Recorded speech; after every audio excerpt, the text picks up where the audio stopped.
Cool shirt, cool background. Thank you.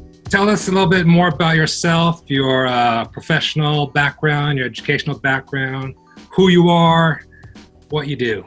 My name is Reginald Brown. Everyone calls me Reggie. Reggie. Reg for short, if they want to get shorter than that. I guess a little bit about myself. I am obviously black, but I'm only half black. I'm half Filipino. I was born in the Philippines, Olongapo Really? City. Yeah. What part? Olongapo City. It's Did a little you bit grow up there? Well, I was there until I was like 7. So Yeah. So my first language was Tagalog, which I completely forgot already. Oh, I was gonna ask. We should do this interview in Tagalog. And so, so I'm pretty much an immigrant. We came to the United States when I was about 6, so kind of like the 80s. And so I grew up mostly here in San Diego, Southeast San Diego mostly. Went to school there. And then when I was about 10, I was almost 12. We moved to Hawaii for a little bit, for like 6 years, and then, so I did a little bit of high school there, and then we came back and been living here in San Diego mostly. Went to Scripps Ranch High. So if anyone's familiar with this area, they know where Scripps Ranch is. And didn't do much after that. I did a little bit of college, went to Mesa. I wasn't really looking for a career in the creative field, I guess you would say. I've always been drawing all my life. But, artists don't make money. That's the cliche. So, I was just thinking about what other careers that I would be good at. That's not art, and I kind of fell into being an administrative assistant. So I was an administrative assistant at a biotech here in San Diego. Then I went to a place called Prometheus here in Mira Mesa, and I just did some administrative work there, and I did some graphic design there for them, and got laid off. And it was almost my birthday, so it was April, and I just started drawing a lot, just trying to figure out what I was going to do, what my next move was, because I was almost 40, and I was just trying to decide what I wanted to do, because I was tired of being in a cubicle all day. And at these jobs, Reggie, were you constantly drawing? Like, were you creating, doing stuff? Yeah, every day I would come home and I would draw almost like until like 1 or 2 in the morning until I just fell asleep. So I would just draw or paint or just something creative. I felt like, just working in the corporate world, there was a lot of stress, and it was my way to relieve stress. After a long day, I would just come home and I would like mostly draw my sketchbook. I wasn't into digital art then, so I only got into digital art like 3 years ago, maybe 4 years ago. Right. So yeah, I was constantly drawing. I was posting stuff on Instagram, and I got an email from this nice lady called Christy Urs, and she was an agent for children's books, and I didn't know there was even a thing. So she was just like, "Hey, do you want to talk?" Like, well, first of all, she asked if I was agented, and I was like, "No, I don't know what that is." She's like, "Okay, can you set up a phone call?" And then we talked, and she was just like really complimentary. She liked my stuff. She thought I had nice designs, and she really appreciated I was doing lots of kids of color. And so I was like, sure. I mean, I'm not really doing anything. I'm trying to figure out what I'm going to do next. Yeah. So once you were laid off, you started drawing again or redrawing again. Yeah. And you were automatically discovered. Yeah, it was like, I want to say automatic. I've been drawing for 40 years, but I just started posting a lot more on Instagram, and she saw my stuff within like, I don't know, it was like 3 months after I got laid off. He was trolling you online. Yeah, so I signed up with her, and I got my first book deal for this middle grade chapter book series called The Magnificent Makers by Penguin Random House. And so, yeah, within a month of signing with her, I was an illustrator, and I was like on my way. Yeah. So you've never, have you designed books before? No, I've never done anything like this. Were you in over your head? Or you're like, what am I doing? Like, how am I going to actually? Oh yes, constantly. I feel like I've done like 6 books already. Wow. Yeah, and I still feel like I'm in, every single time. There's a, I don't know. I guess I suffer a lot from what do you call it? Imposter syndrome. Yeah, I think we all do. Yeah. But I think the best part is just to be you, do what you can do your best, and let that flourish, right? Yep, exactly. Yeah, it's just I've never done anything like this. I've the closest thing I got was designing logos for my previous company, Prometheus Laboratories. That was like my first dabble in the creative field. So being an illustrator is totally different from graphic design, so it's more intensive, I guess. There's more you have more freedom too, so it's more like, draw this picture of these kids in the lab, and you could just set it up however you want. Yeah. Sure. So like, as an illustrator, do you read the book? Do you read the script and get an idea? They'll send the manuscript, and then you just read it over, and then because sometimes there's elements that you want to bring in the very beginning of the illustrations. So if there's like a kid with like a pet rat or something, but or there's like I don't know, there's usually something at the end of the book, and you want to put it in, in the beginning maybe, or just a call back to the illustrations and stuff like that. Usually, how many iterations or rounds do you go before it's actually approved and published? I guess I should say approved on your end. It depends. It's usually more than one. Probably average is like 3. Okay, just like like designers, we go through 2 or 3 iterations. Yeah. I feel like illustrations can be a bit more subjective on feel versus design is more like, okay, just, manipulate the shape or the logo, the curvature of this. Yeah. Okay. Yeah, but sometimes you have to do a whole complete illustration, like whole new, it's not usually finished work, it's just sketches and stuff. Yeah. So it's usually just like your idea of what the scene is going to be. Okay. And you try to keep it as rough as possible, because you're going to change everything. As soon as you show it to them, and then you go from there. But sometimes you even have to do finish, like illustrations. Sometimes you'll just do it'll get all the way through to the end, and you'll have to change the final art, which is a little bit tougher to get through, because you're like almost towards the end, things about to get published, and you just need to get it done.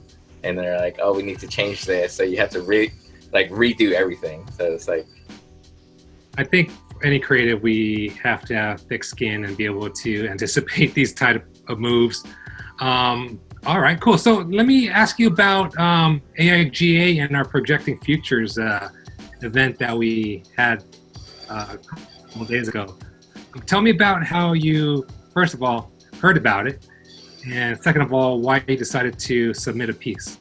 So Camille had reached out to me before about an interview, and I did an interview with with AIGA, and then she reached out to me again to say like, hey, we're doing this thing, it's Projecting Futures, like we would like to share some of your art in there, or do you have any art that you would like to submit. I was like, that sounds awesome. I looked, I went to the website, looked at it a little bit, and totally in my alley. So I was like, yeah, I have some pieces that I think would fit for this, and so I submitted, I think 3, and yeah, 2 of them got in and they were shown.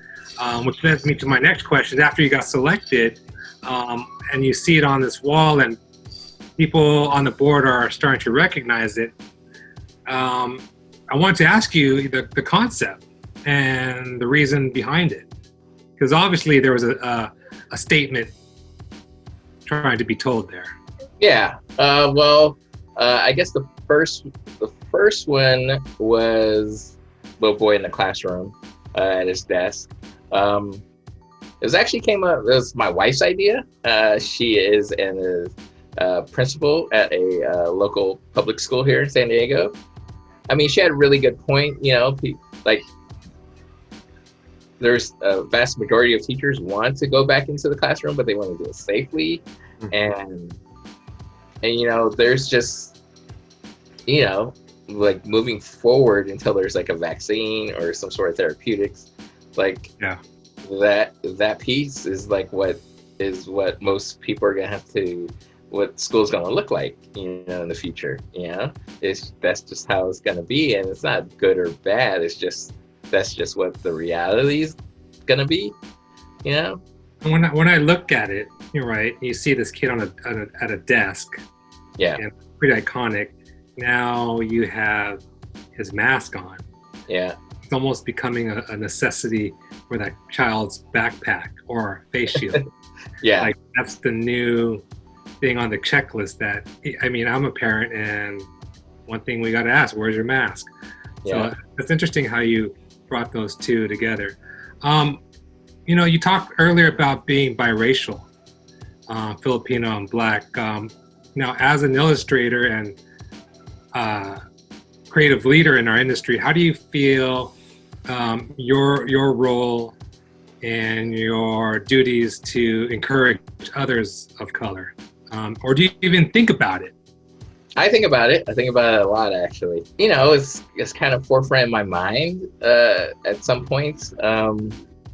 When I started this, there's not a lot of us. It's I think the children's book industry, especially those who are like author illustrators, are usually 70% white, maybe, and like just like the people who own the children's book, the editors and the people I have to interact with, art directors, are like 90% white. So yeah. It's kind of so there's not a lot of us to begin with, and I just feel this this need to be a lot better. There's like that saying that you have to be twice as good just to get half as much. So I just feel like I have to be like on my game all the time, always like creating like outstanding things. Mm-hmm. and I get emails from other illustrators of color, and I just try to give them as much advice as I can, but I'm like so new, sometimes I feel like what I'm saying might steer them wrong. And it's a lot of I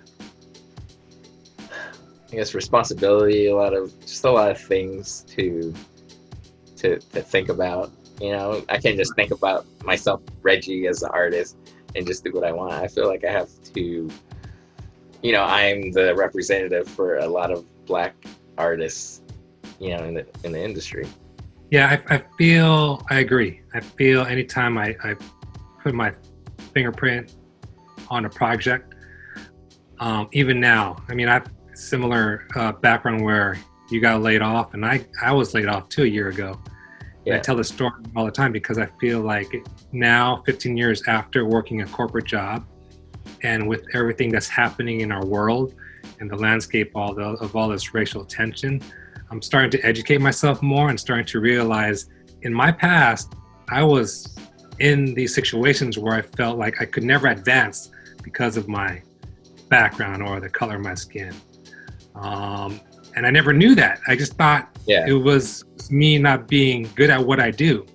Given the opportunity to be a creative director or just take that next level up, I always wondered, like, why am I not there? I'm getting older. I'm getting more wiser in my field, but like, how come they get that, but I don't? So I feel like that's good for me. That makes me feel a lot better that's in the forefront of your process. And I think we definitely need people of color out there in the creative industry and leading and setting these examples. So I'm so glad that you're here to talk about that. And I'm so glad that you participated in this project. Oh, yeah. Great. Do you believe projecting a positive vision for the future makes a difference in what we're able to achieve as individuals? Oh, yeah, definitely. I feel that, we get inundated with so much stuff nowadays. It's just, and a lot of it's negative. A lot of it is completely, like, I don't even want to watch the news or TV. Yeah, it's heartbreaking. Like, the way I usually work in the morning is I get up, I go downstairs before anyone wakes up in my house, and I'll just watch cartoons. I'll just watch like a little kid, huh? Like my son does in the morning. That's great. Yeah, I watch like Craig of the Creek. I'll watch I'll watch Glitch Tech on Netflix and Hilda on Netflix. I just watch just something light and just positive, and I just because once you turn on the TV, it's just all bad news or mostly bad news, and I don't know. I just feel like seeing positive stuff puts me in a positive frame of mind, and just seeing a lot of negative stuff like on TV just makes me feel, maybe you've experienced too, where it's just like me watching all these protests and the killing of George Floyd and all that just really just did a number on me. Like I couldn't draw for the longest time. Like it just took everything out of me. Like and on top of that, being quarantined, right? Like I feel actually I feel the stress of the George Floyd and also this COVID, but in hindsight, it's given us a time to harvest relationships. Like forced to kind of go in our room, figure out, a better solution, at the same time make new friends and see how we can partner up and maybe even do projects together to change the narrative. So in with every negative, there's a positive, right? So I think I always try to look at that part as well as all the negative stuff that keeps coming our way. Yeah, definitely. If anything this situation has taught me is that I want to connect with people more. Like I'm very introverted, very shy, and I was like, once this whole lockdown started, I was like, I could just like stay in my room, like nothing changed. Years, like I'm a pro. And then after a while, it's just like I wanted to go out and see people and just like, we're tribal, so we just wanted to be around other humans. And I think even at the Projecting Future event, having a little conversation with you was, inspiring because I haven't been around creatives in a while. And just kind of talking about art, the concept behind your piece. Yeah. Looking at beautiful things on a wall just reminded me of how important it is to be around people and to be around art. Yeah, definitely. That was my first time downtown since this whole thing started. And me and my wife were just like, we just wanted to stay down there like the whole night and just like, and we wanted to come back the next day. Yeah, and just being around other creatives, I'm with in a Slack group with a bunch of other artists from our agency, and I like to bounce stuff off of them. So like I'll show them pieces and stuff, and they'll give me critiques and stuff. So that kind of helps a lot with not being able to be like physically or just in the room with other creatives. Right. How has projecting a vision served you well in your own life? I know you talked about earlier, you've always been creative or drawing. Now, as a kid, did you ever even envision becoming an illustrator or a book designer? Like, was No, that it wasn't really. concept? No, I was the thing I wanted to do was draw comic strips like Calvin and Hobbes. I was a big Calvin and Hobbes fan. So you had that vision. Yeah. You never knew you would be doing it professionally. Yeah, I didn't know what it was. Like, I want to do Calvin and Hobbes. Like, that's that's me. Like, I would make my own little comic strips and stuff, and I would do my own little jokes. And I guess in a way that helped me, you know, in the future, be able to illustrate stories for a living. But children's book illustration wasn't even on my radar until these last couple of years. But that's a good area to be in. Yeah, really great area to be in. You know, kids at that age are sponges, and you can really convince or excite them about future, right? And in a creative way. And I think it's a blessing that you're able to take two ends of the spectrum, you know, something that's happening in society, make it playful and yet make it entertaining. Yeah.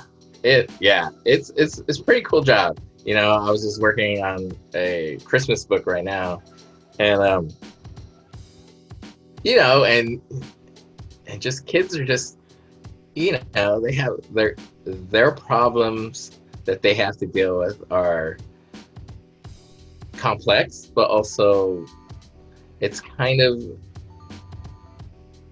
I don't know, refreshing that, you know, like, kid just has to worry about how Santa's gonna come to their house because they don't have a chimney, you know? So it's just, you know, there's a lot in that, you know, social economic backgrounds and stuff like that. But, you know, just this kid's just worried about how Santa is gonna bring them Christmas gifts and how they're gonna bring Christmas gifts to other kids who are in apartment complexes, you know, like, so a lot of kids deal with that, you know, think about that kind of thing. Yeah. So, you know, it's just, you know, I just feel like I don't know, just helping. Do you have any kids, Reggie? No. Once you have kids, I have two. I have an 8-year-old and a 2.5-year-old. So reading books at night is a key ingredient for them to sleep well. Yeah. You know, and it's a key ingredient for me to remind myself that the day may have been rough, but to your point, there's something pure and innocent about just reading a story, great illustration, and conveying an idea back to this kid.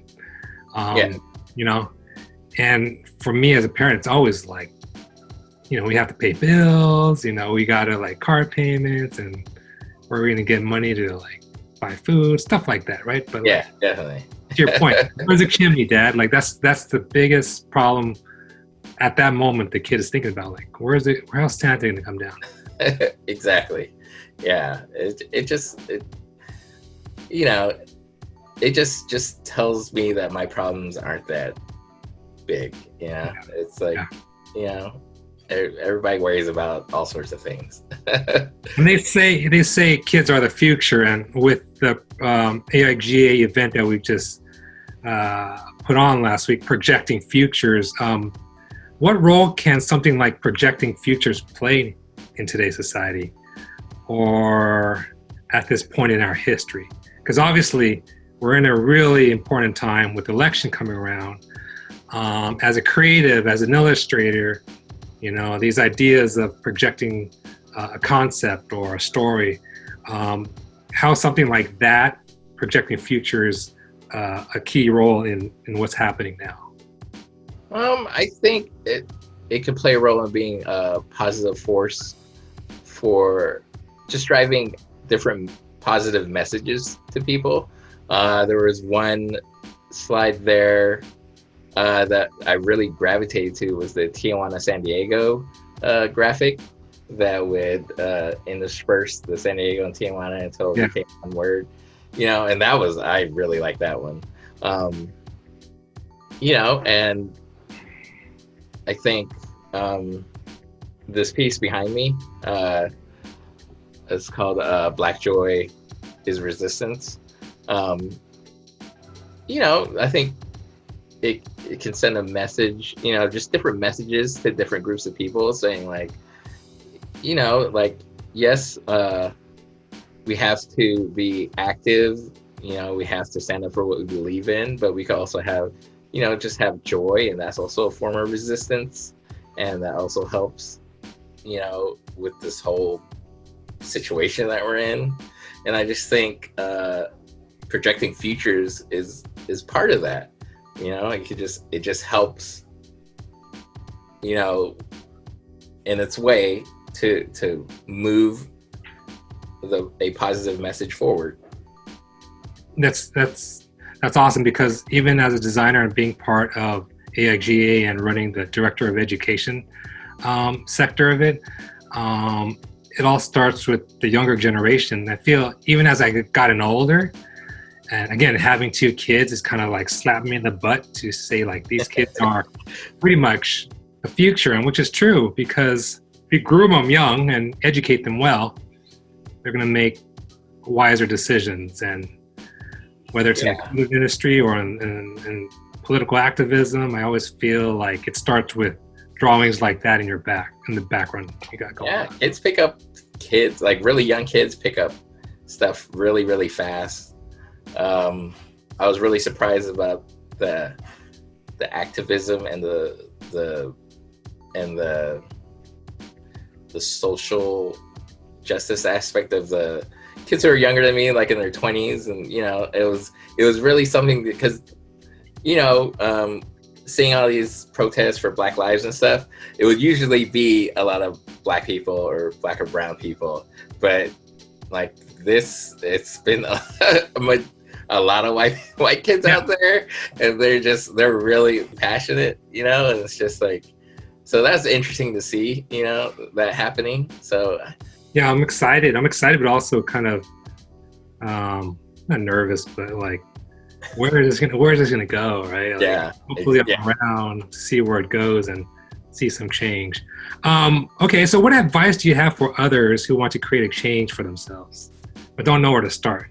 Okay, so if you look back on the kids, or looking back on your career, and someone that's coming out from Southeast San Diego and all they do is draw, like what advice would you give that kid, and how would you want them to keep pursuing this craft? Well, I think what I would tell them is just put yourself out there. Just wherever you can put your art or whatever you're doing, your music, your shows, just put it out there, and people will find you. Just keep doing it. Like, the first thing you make is gonna suck. The second thing you make is gonna suck. But by the 10th, 20th, 1000th time, you're probably gonna be like a pro, and you're really gonna be good at it. Mm-hmm. And it's gonna be amazing. But you just gotta go from that first sucky thing to that 1000th thing, and you'll be amazed by how good you can be. Like, there's this one artist that I saw. He was showing like their first picture, and they showed their 100th picture, and it was just amazing. And the artist was 70 years old, so it was just, I think she started when she was 60. so it was just like, just keep drawing. You're never too old, and you're never too young.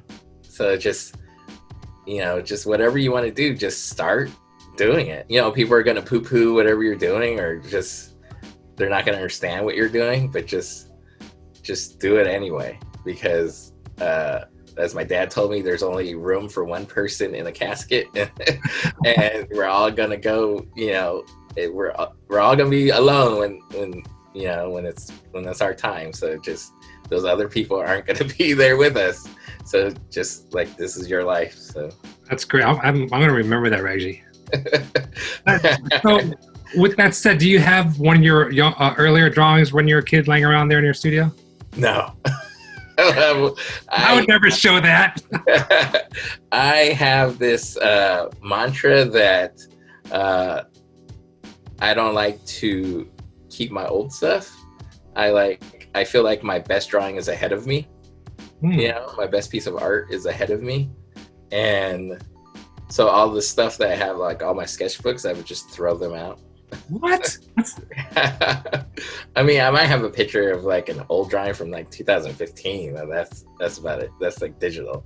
Where's your trash at, dude? I might collect it and make some money. Put it on eBay. I like that though. I mean, that's hard to do. Even for me, like as a designer, I tend to keep things, whether it's printed matter or packaging designs. Like I always hold on to things. And I'm the same way too. I tend to look at new designs as I try to like evolve my process. But when I do find stuff, I look at it and reflect of how I got to this point. Yeah. I remember being in this class and using Illustrator for the first time. I mean, like technically I'm still kind of old fashioned, but my process has kind of evolved, but it's interesting to see the contrast.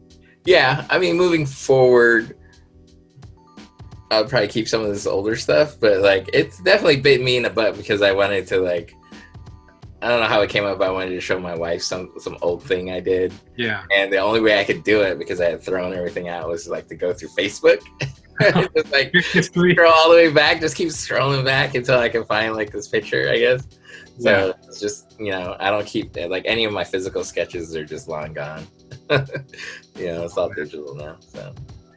Well, Reggie, hey, time is about up. I don't want to take too much of your time in this midday, but appreciate you being part of the AIGA Projecting Future first ever event and first ever in San Diego Design Week. We look forward to working with you. Oh yeah, it was. Thank you for having me. It was spectacular. I couldn't. It was something to see your art up there on projected on this building and just seeing it that huge. I have a big screen here and I could, I like to zoom in, but just seeing it all at one time and just taking it all in, it's just something else. It was crazy, and I really appreciated it. I hope I'm part of it next year and the year after that. Yeah, we're definitely going to keep in touch. Any last words before we say bye? I guess my only last words is, I guess what another artist told me is finish, not perfect. So just finish your stuff. But you don't have to make it perfect because that's impossible. Just get it done. Yep. All right, brother. Thank you so much for your time, and we'll keep in touch, okay? All right. Thank you so much. I appreciate it. Thank you.